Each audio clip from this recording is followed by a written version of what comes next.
नमस्कार दर्शक बंधु साई अनंत आश्रम को स्वागत। शास्त्र अनुसार आपण जदि रोषे घरे एभली भूल करुछंती ताहाले आपण अति शीघ्र होइजिबे लक्ष्मी छड़ा।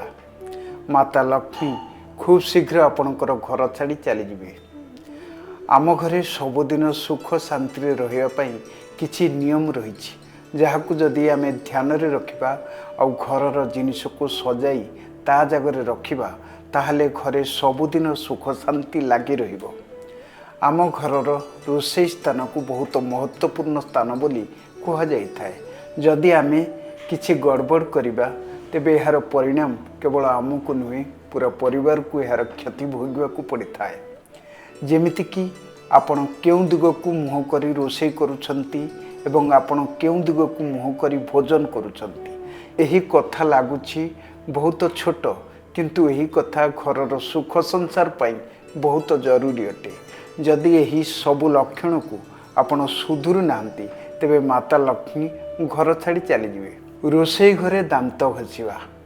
रोषे घरे शास्त्र अनुसार दांत घसीबा अनुचित अटे। एपरि कले परिवार अमंगल हेबो। नंबर 2, रोषे पश्चिम दिग को मुह करी रांधिबा कथा नुहे। एमिति करिबा द्वारा हाड़ रोग और त्वचा रोग हो पारे। उत्तर दिग को भी मुह करी खाद्य तैयारी करबा कथा नुहे। जो घरे एपरि होइथाए सेठारे धन केबे भी अंटे नाही, बेपार मध्य भल हुए नाही एवं घरे सर्वदा लड़ाई झगड़ा लगी रही थाए। नंबर 3, रोषे घरर झरका पूर्व दिग को रखिबा उचित। एमिति कले सही घरे केबे भी अन्न और धनर अभाव होई न थाए। नंबर 4, रोषे घरे केबे भी झाड़ू किंबा जोता रखंतु नाही। नंबर 5, रोषे करिबा पूर्वरु सबुबले स्नान करी जानतु।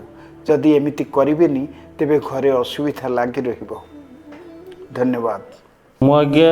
मो घर होची बालेश्वर जिला भोगराई ब्लॉक कीर्तनिया ग्राम। मु बाबांको फोटो यूट्यूब रे देखिथिली।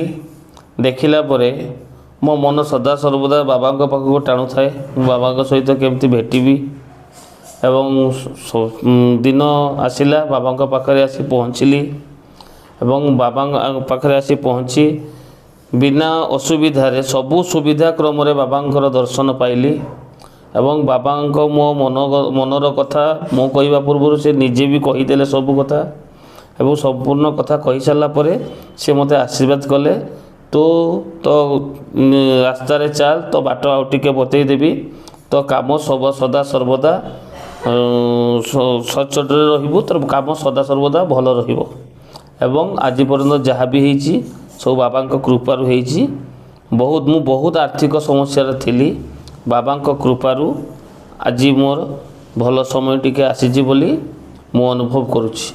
जतेबेले सुविधा होची आछी एवं से गाँव रे भी किछि लोक मो साई पड़िशा रे भी बाहरलेनी जे कोठी जाउछो कौन करूछो मुले चलो मु नहीं जीवी फ्री रे आपण मानकर किछि टंकाटे भी लागिबोनी। बाबांकर कृपा लाभ करंतु।